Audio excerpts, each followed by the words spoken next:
جب پہلا رمضان آیا جیل کے اندر گزارنے کا تو حضرت شیخ الہند رحمت اللہ علیہ نے فرمایا کہ حسین احمد مدنی میں قرآن کا حافظ ہوں نہ تم قرآن کے حافظ ہوں، چونکہ شیخ الہند رحمت اللہ علیہ قرآن کے حافظ نہیں تھے اور مولانا حسین احمد مدنی بھی جیل میں جانے سے پہلے قرآن کریم کے حافظ نہیں تھے۔ الحمدللہ وکفا وسلام علی عبادہ الذین اصطفى، اما بعد، اعوذ باللہ من الشیطان الرجیم، بسم اللہ الرحمن الرحیم۔ ان الذین یتلون کتاب اللہ واقاموا الصلاة وانفقوا مما رزقناہم سرا وعلانیۃ یرجون تجارۃ لن تبور، صدق اللہ العظیم۔ محترم بزرگوں، نوجوان ساتھیوں، عزیز طلبہ و طالبات مدرسہ حاضہ،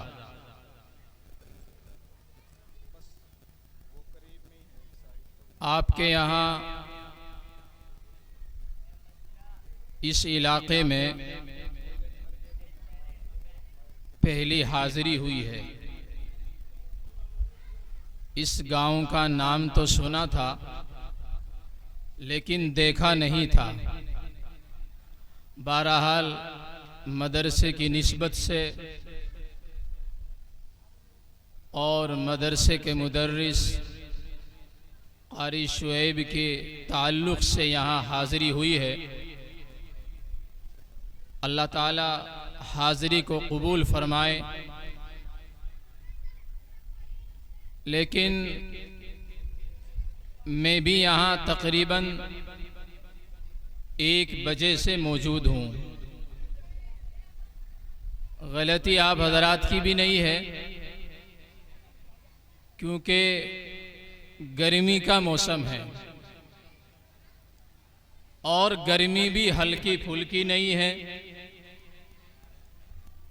گرمی بڑی سخت ہے۔ لیکن ناظم مدرسہ نے الحمدللہ نظم اور انتظام اچھا فرما رکھا ہے۔ کولر بھی لگے ہوئے ہیں، بڑے بڑے کولر ہیں اور پنکھے بھی لگے ہوئے ہیں۔ لیکن افسوس یہ ہے کہ ہم جہاں بیٹھے ہوئے ہیں وہیں بیٹھے ہوئے ہیں، ٹس سے مس ہونے کے لیے تیار نہیں ہیں۔ بچے بھی اسی طرح شور شرابہ کر رہے ہیں، بچے بھی نہیں بیٹھ رہے ہیں، اور ہر آدمی کولر کے سامنے بیٹھنا پسند کرتا ہے۔ بس یہاں یہ جو اسٹیج سجایا گیا ہے یہ خالص علماء کے لیے ہے۔ اگر اس پر ہر آدمی بیٹھے گا اور کولر کے سامنے بیٹھ جائے گا تو کسی کو ہوا نہیں لگے گی جو اسٹیج پر بیٹھے ہوئے ہیں۔ بہت سارے حضرات یہاں ایسے بھی بیٹھے ہوئے ہیں جن کو سامنے بیٹھنا چاہیے۔ اب سامنے اگر بیٹھیں گے تو جو بات کرنے والا ہے اس کو بات کرنے میں مزہ بھی آئے گا، اور پھر سامعین کی نسبت سے، ان کے تعلق سے، اس کی زبان سے جو الفاظ نکلیں گے وہ قابل غور بھی ہوں گے، مؤثر بھی ہوں گے، اثر کرنے والے بھی ہوں گے۔ بہرحال میں چند منٹ کے لیے آپ حضرات کے سامنے حاضر ہوا ہوں۔ دعا فرمائیں اللہ مجھے صحیح بات کہنے کی توفیق عطا فرمائے اور ہم سب کو اس پر عمل کی توفیق عطا فرمائے۔ قرآن کریم کی آیت میں نے آپ حضرات کے سامنے پیش کی ہے۔ اس آیت کے اندر اللہ تبارک و تعالی یہ اعلان فرما رہے ہیں صاحب ایمان کے لیے ہے کہ ہے کوئی آدمی جو میرے ساتھ تجارت کرے۔ آدمی دنیاوی تجارت کرتا ہے اور ایک ہوتی ہے دینی تجارت۔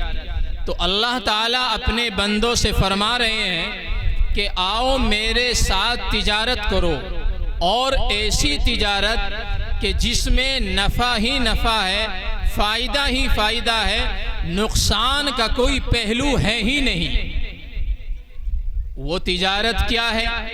اللہ تعالیٰ فرماتے ہیں ان الذین یتلون کتاب اللہ، سب سے پہلی تجارت جو بندے کو اللہ کے ساتھ کرنی ہے وہ یہ ہے کہ قرآن کریم کی تلاوت زیادہ سے زیادہ کرنی ہے۔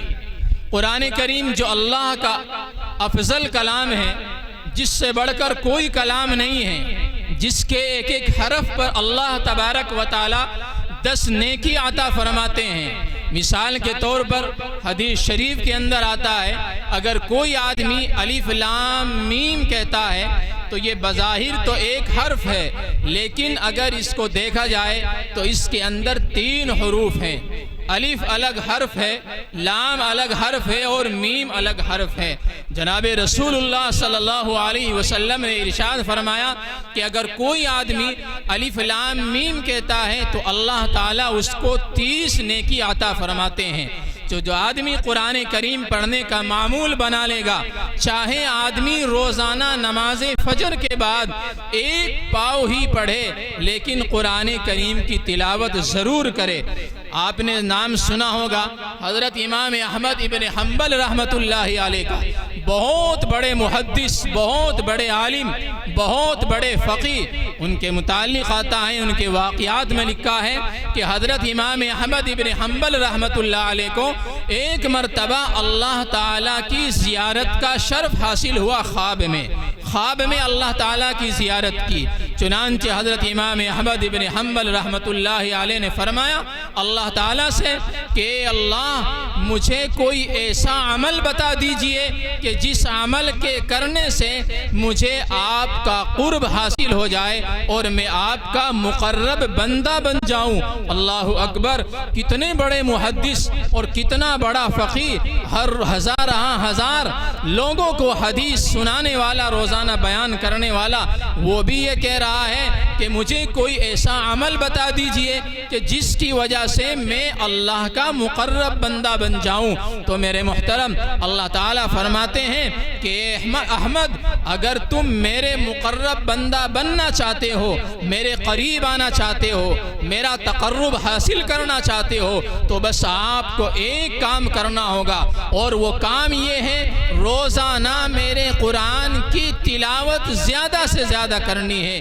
جو بندہ قرآن کریم کی تلاوت زیادہ سے زیادہ کرے گا تو وہ میرا مقرب ہو جائے گا، میرے اتنا قریب ہو جائے گا، اور اس کا یہ عمل مجھے اتنا پسند آئے گا۔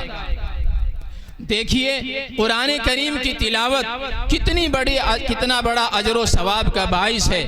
شیخ الہند رحمۃ اللہ علیہ، آپ نے نام سنا ہوگا حضرت شیخ الہند مولانا محمود حسن نور اللہ مرقدہ، جو دارالعلوم دیوبند کے سب سے پہلے فرزند، سب سے پہلے بیٹے حضرت مولانا محمود حسن رحمۃ اللہ علیہ، آپ کو انگریز نے مکہ سے پکڑ کر مالٹا جیل میں ڈال دیا۔ کہاں ڈال دیا؟ مالٹا جیل میں ڈال دیا حضرت شیخ الہند رحمۃ اللہ علیہ، بڑھاپے کے عالم میں، بڑھاپے کی حالت میں۔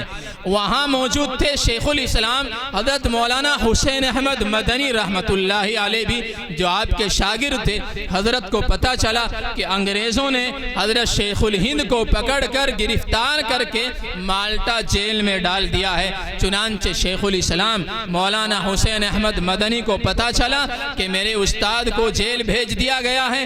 چنانچہ حضرت بھی فوراً وہاں سے چل دیے اور حضرت کے ساتھ ہی جیل میں پہنچ گئے۔ لوگوں نے اصرار کیا، لوگوں نے کہا، عرب والوں نے کہا، مکے والوں نے کہا کہ حضرت آپ یہ کیا کر رہے ہیں؟ تو حضرت نے فرمایا میرے استاد مالٹا کی مشقتیں اور مالٹا کی پریشانیاں برداشت کرتا رہے اور حسین احمد مدنی یہاں آرام سے بیٹھا رہے، ایسا ہرگز نہیں ہو سکتا ہے۔ چنانچہ حضرت شیخ الہند رحمۃ اللہ علیہ کے ساتھ ساتھ مولانا حسین احمد مدنی نور اللہ مرقدہ بھی مالٹا کی جیل میں تشریف لے گئے۔ تو وہاں کے متعلق لکھا ہے جب پہلا رمضان آیا، غور سے سنے بھائی، چند منٹ باتیں کرنی ہے۔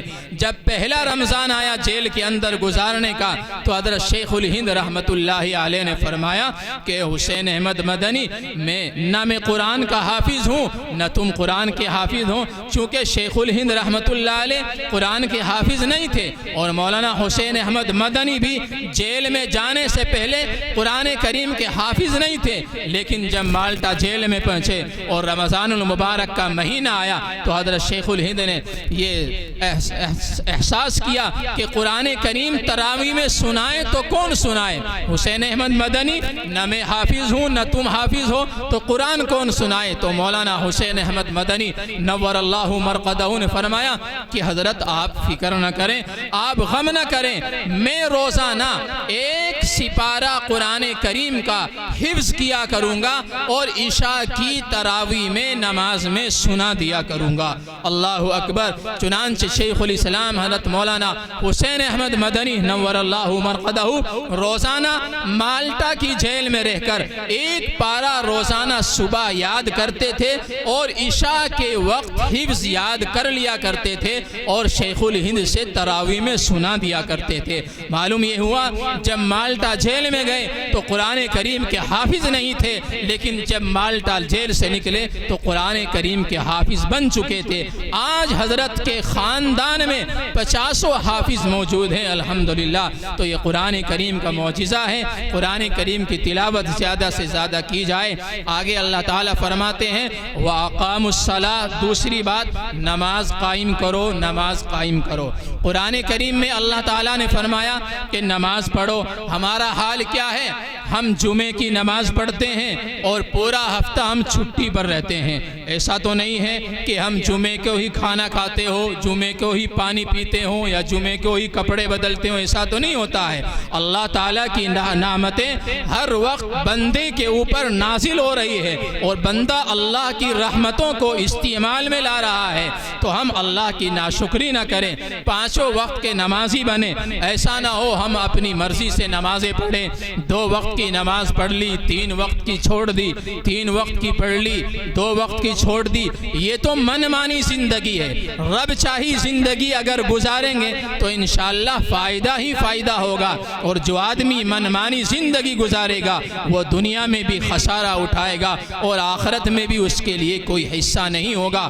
نماز ایک ایسی چیز ہے جو انسان کو نکھارتی ہے، اور سب سے پہلے قیامت کے دن نماز ہی کے بارے میں حساب ہوگا۔ اگر ہماری نماز درست نکل آئی تو باقی سارے اعمال انشاءاللہ درست نکلتے چلے آئیں گے، اور اگر نماز ہی ہماری کمزور رہی، نماز ہی ہماری ادھوری رہی، تو باقی اعمال ہمارے کہاں جائیں گے؟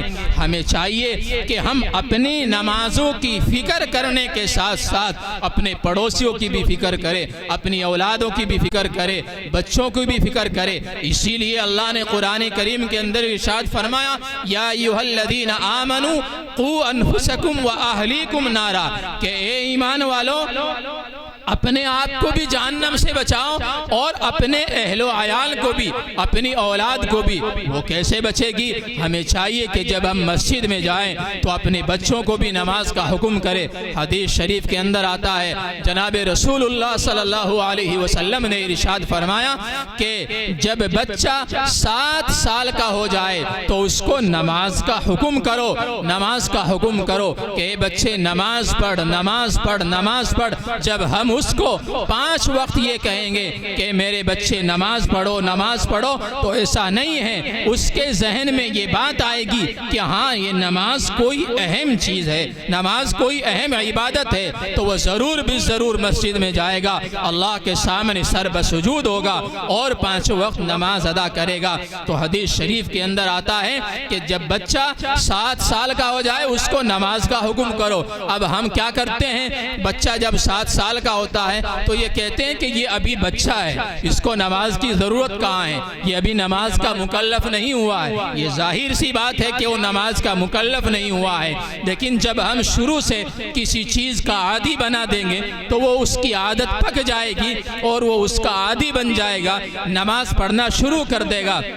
حدیث شریف کے اندر آتا ہے جب 7 سال کا ہو جائے تو نماز کا حکم کرو، اور جب 10 سال کا ہو جائے تو پھر نماز پر اس کی پٹائی بھی کرو اگر وہ نماز نہیں پڑھتا۔ وَضْرِبُوهُمْ فِي عَشْرٍ، حدیث کے الفاظ ہیں کہ جب بچہ 10 سال کا ہو جائے، اولاد 10 سال کی ہو جائے تو اس کو نماز نہ پڑھنے پر ہلکی پھلکی پٹائی بھی کرو۔ میں یہ نہیں کہہ رہا ہوں کہ لٹ اٹھا کر ان کے سر پر مار دو یا اس کی بانھ توڑ توڑ دو یا اس کے پیر توڑ دو، یہ حدیث میں قطعاً حکم نہیں ہے۔ جناب رسول اللہ صلی اللہ علیہ وسلم یہ ارشاد فرما رہے ہیں کہ جب بچہ اولاد 10 سال کی ہو جائے تو اس کو نماز نہ پڑھنے پر ڈانٹو، تنبیہ کرو، زجر و توبیخ کرو۔ جب وہ ڈر اس کے اندر بیٹھ جائے گا کہ تیرے ابا نے نماز کے لیے کہا ہے، امی نے نماز کے لیے کہا ہے، تو میرے محترم وہ نماز کا عادی بن جائے گا۔ اور جو بچہ بچپن میں نماز کا عادی بن جائے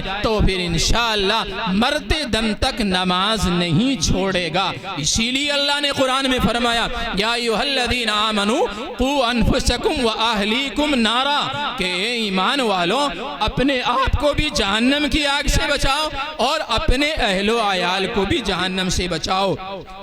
تیسری چیز کیا ہے؟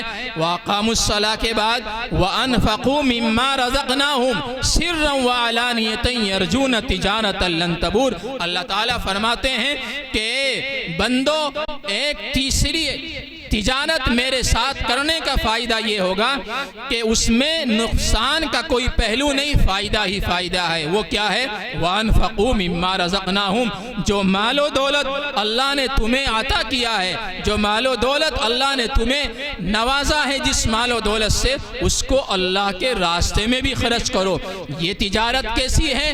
کیسی تجارت ہے؟ تجارتاً لن تبور، ایسی تجارت ہے جس میں نقصان کا کوئی پہلو نہیں ہے، فائدہ ہی فائدہ ہے اللہ کے راستے میں خرچ کرنے کا۔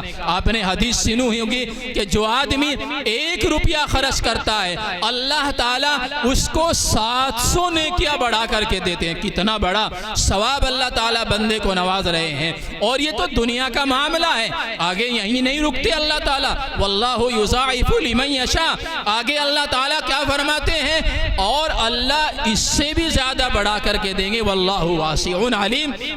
تو ہمیں چاہیے ہم اللہ کے راستے میں خرچ کریں، اور جو ہے جو مال و دولت اللہ نے ہمیں عطا فرمایا ہے اس میں سے ضرور اپنے مدرسوں کا بھی خیال رکھے۔ یہ معصوم بچے اور بچیاں مدرسے میں دینی تعلیم حاصل کر رہے ہیں، قرآن کریم کی تعلیم حاصل کر رہے ہیں۔ اگر ہمارے یہاں کوئی بچہ پڑھنے والا نہیں ہے تو ہمیں چاہیے کہ ہم اپنے اس مال و دولت میں سے اپنے ان بچوں پر خرچ کریں جن کا گھر کاروبار اور ان کے ماں باپ مالی اعتبار سے بہت کمزور ہیں، تو ان کو چاہیے کہ ہم اپنے ان بچوں پر خرچ کریں، ان کو کتابیں دلوائیں، ان کو پینسل دلوائیں، قرآن شریف دلوائیں، سپارے دلوائیں، تو ہمیں ان کے پڑھانے کا ثواب ہمیں بھی ملتا رہے گا۔ دیکھیں کتنا بڑا ثواب ہے۔ جس طرح ہم اپنے بچوں پر کھانے پینے پر، ان کے کپڑے پہنانے پر اور بہت ساری چیزوں پر خرچ کرتے ہیں، اسی طرح مدرسوں کا بھی خیال رکھیں اور مدرسوں میں بھی پہنچائیں۔ یہ مدرسہ الحمدللہ قائم ہے، یہ سارا تعلق اور یہ نسبت قرآن کریم سے جڑی ہوئی ہے۔ قرآن کریم اللہ کا ایسا کلام ہے، افضل ترین کلام ہے، جو انشاءاللہ قیامت تک قائم رہے گا، قیامت تک قائم رہے گا۔ اس میں کسی قسم کی کوئی ترمیم اور کوئی تبدیلی نہ آئی اور نہ قیامت تک آئے گی۔ تو اسی لیے میرے محترم ہمیں چاہیے، یہ 3 باتیں ہم نے آپ کے سامنے مختصراً بیان کی ہیں، ان تینوں باتوں پر انشاءاللہ عمل کریں گے انشاءاللہ اللہ تعالیٰ مجھے بھی آپ کو بھی عمل کی توفیق عطا فرمائے۔ وآخر دعوانا ان الحمدللہ رب العالمین۔